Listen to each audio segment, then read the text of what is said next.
আসসালামু আলাইকুম। আমি এই হুজুরের কাছে আমার মেয়েকে নিয়ে আসছিলাম মাসখানেক আগে।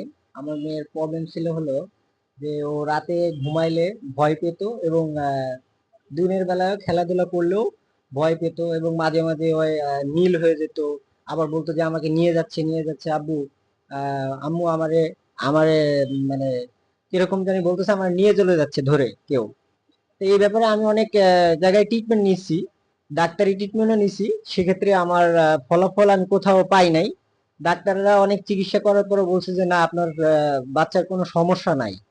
তো সব ধরনের ডাক্তারি ট্রিটমেন্ট করার পরে আমি যখন ব্যর্থ হওয়ার পরে চলে গেছি, তখন আমার এক বড় ভাই আমাকে বলল যে হুজুর কোরআনের দ্বারাই তিনি মানে চিকিৎসা দিয়ে থাকে। সেক্ষেত্রে আমি ওই বিশ্বাসে আসছি এবং আসার পরে দেখলাম যে না, হুজুর সম্পূর্ণ কোরআন এবং কোরআনের আয়াত দ্বারা যে চিকিৎসা হয় সেই চিকিৎসা করে থাকেন।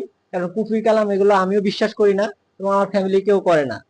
আর অনেক প্রতারিত প্রতারিত হচ্ছে মানুষ এখন, যে কুফরি কালাম দ্বারা মানে ভণ্ড কিছু চিকিৎসক আছে, মানে কবিরাজ আছে, তাদের দ্বারা মানুষ প্রতারিত হয়। কিন্তু হুজুরের কাছে এসে আমি সম্পূর্ণ জিনিসগুলো দেখছি যে অন্যান্য যে জায়গায় আমি দেখাইছি কবিরাজ, তারা তাবিজ দিছে, গাছ দিছে, আয়াত লেখা দিছে, হ্যাঁ, অনেক ধরনের মানে জিনিসগুলো ব্যবহার করার কথা বলছে। কিন্তু না, হুজুর আমাকে বলছে শুধু যে কোরআনের আয়াত।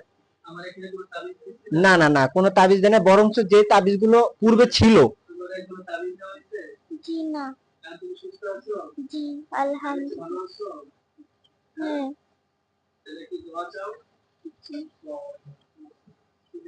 আচ্ছা, যাই হোক, হুজুর সবাই আমার বাচ্চার জন্য দোয়া করবেন। আর আশা করি যে আল্লাহর রহমতে এখন সে অনেক সুস্থ আছে এবং ভালো আছে। আর আপনারা চাইলে হুজুরের কাছে আসতে পারেন, চিকিৎসা নিতে পারেন। আলহামদুলিল্লাহ, চিকিৎসার ফলাফল 100% ভালো হবে। কারণ কোরআনের আয়াত দ্বারা যারা চিকিৎসা করে থাকে তাদের মধ্যে কোনো প্রতারিত থাকে না। আর যেটা সঠিক হবে সেটা সঠিকভাবেই বলবে। হ্যাঁ, সুস্থতার মালিক আল্লাহ অবশ্যই, কিন্তু উসিলা আর কি আমাদের হুজুর। আসসালামু আলাইকুম।